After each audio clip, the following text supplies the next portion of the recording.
Hey everyone, welcome back to CryptoCache. Thank you so much for joining me here. I hope you're having a fantastic day. Quick look here again at Bitcoin, seeing what's going on.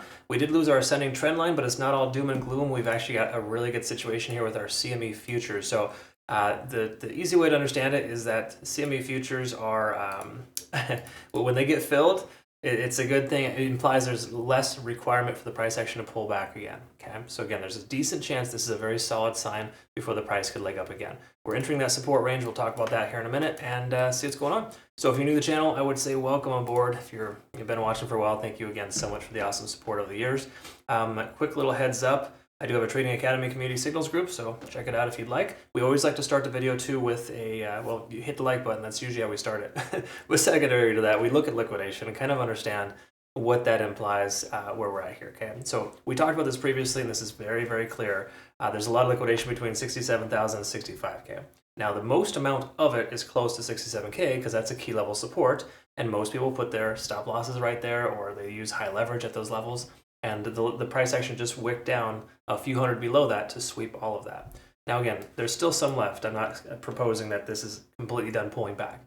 But I am saying here, though, that the largest amount of liquidation has been swept, and that's a very common manipulation thing that the whales will do. And this being a Friday, it makes sense to go red before the weekend. Okay. Generally speaking, though, we have a red Friday. We'll typically see alts recover over the weekend, pending Bitcoin dominance doesn't continue to go up. Okay. We'll pay attention to that too. Either way you look at it here, this is possible, very favorable. It's been expected, no surprise. Really, we shouldn't be shocked, at least if you've been watching my videos. We've been discussing that as a distinct reality here, especially with the CME gap getting filled. That's extremely beneficial in the long run. Okay, that's very, very good to see that happen. Anyways, let's talk about bigger picture here. Again, this is not an exact science here, but let's go ahead and talk about this guy here. So far, for the moment, it's not looking ideal. But this is a symmetrical triangle, and they typically break to the upside, so just kind of throw that out there. I made a YouTube or TikTok short, essentially. Upload that recently. It was either yesterday or today. No, yesterday or the day before. And the concept is just that when symmetrical triangles break out, they typically continue further up. Okay. Now, the likelihood of this continuing down is lower because these kind of triangles don't necessarily break to the downside because it came from the downside. Okay. It's a continuation type of pattern. Not to say this is invalidated by any stretch. A lot of times these patterns can definitely have additional candle wicks or sticks. So it really just depends on how the day closes here today. But anyways, that is a potentially favorable thing too. Just know that's still in play. It's not invalidated just because we had one candle wick starting down below that key level. Okay, it's not super crazy or completely nonsensical to consider that as a possibility. But I'm not trying to give you any consolation here, folks. I'm just trying to be realistic and that kind of let you know that those are some contributing factors here.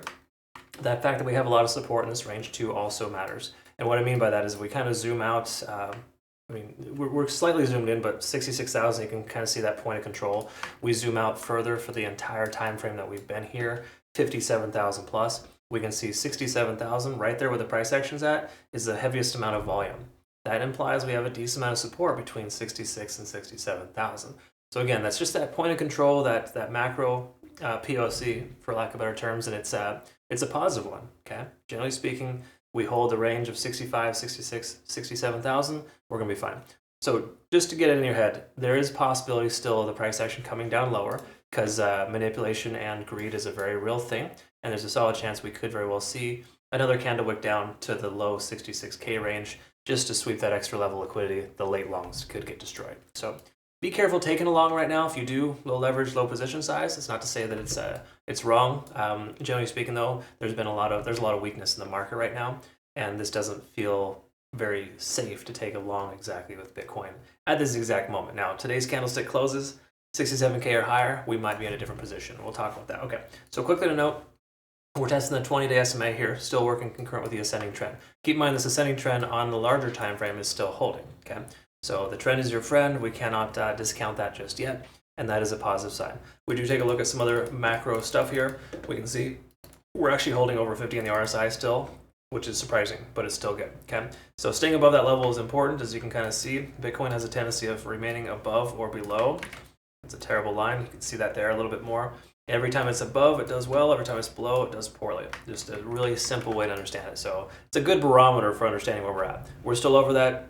We can't say that we're not. So just relax, take it easy, try not to overwhelm yourself with too much thoughts, and try not to be a late short right now too, because shorting the bottom here into support level isn't the best idea.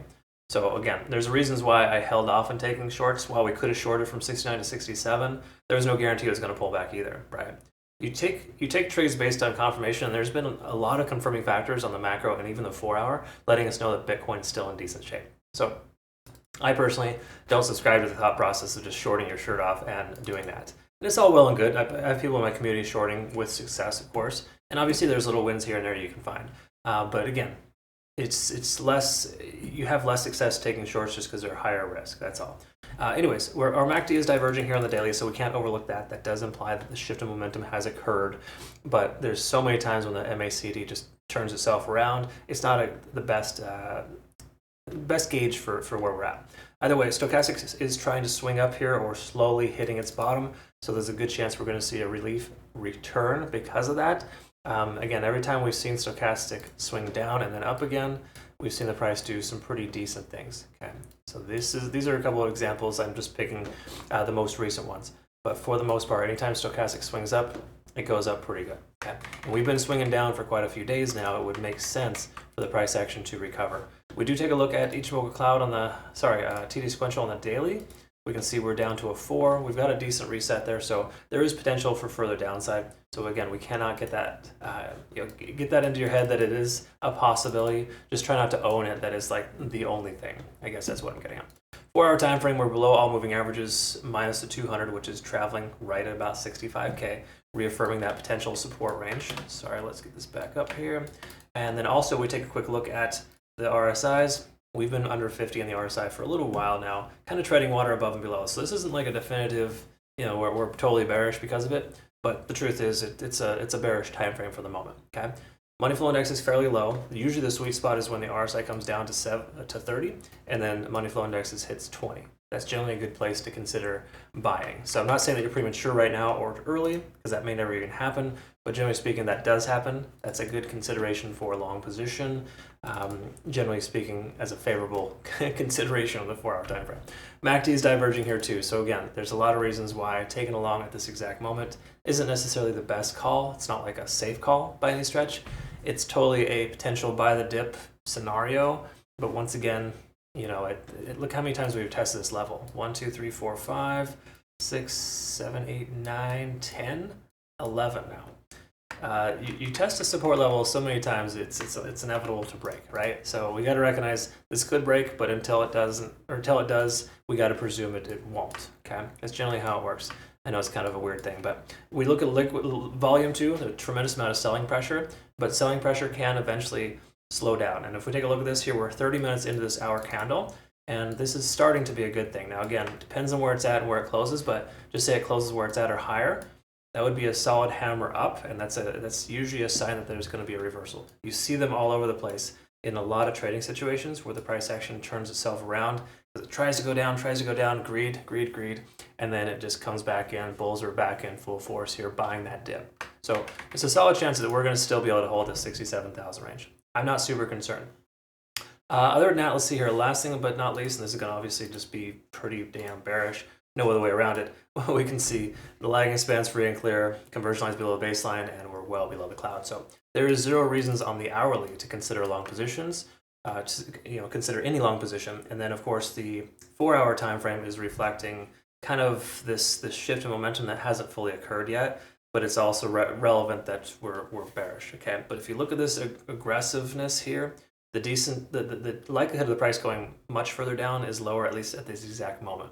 We could see a slower bleed out perhaps throughout the weekend. There's a possibility of that. But at this exact moment, I think we still got to give it a chance to be able to hold and kind of see where we're at. So my personal opinion here is to just wait for the confirmation and just kind of give it a moment before you get too hasty with a late short that you're basically shorting the bottom. You don't want to do that. But once more, the bottom may not be in too, right? So you got to recognize it's sometimes best just to kind of steer clear of taking a trade when there's no good trade. And to me right now, we're kind of in this weird transition where there's not a ton of confirmation, but there's no doubt that the smaller time frames is reflecting that we're truly bearish. But As we've known previously, in any iteration of Bitcoin showing how bearish it's going to be, it almost instantly recovers and responds the opposite of what you think is logical.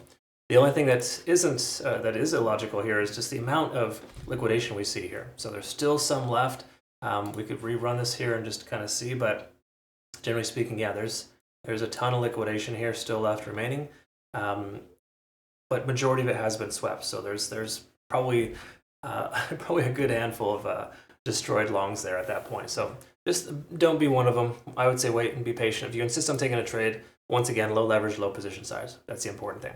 But I hope you did learn something here today. Thanks again so much for watching. Don't forget to like the video, comment below. Join us over on our Twitter, Telegram, Discord. We got some shorts and everything coming up. 2 or 3 shorts a day on average. So I've been getting some good feedback on that. So thank you very much. And I'm glad that's working out well for you guys. I'll get you some updates here soon as well, some bullet points, but we'll cover some other altcoins today so you kind of where we're at. But I say right now the best way to describe it is no trade's a good trade. That's probably the best way. Yeah, again, don't catch that falling knife, but try not to buy the bottom that may not be in. Thanks again. We'll see you in the next one. Have a great rest of your day. Take care.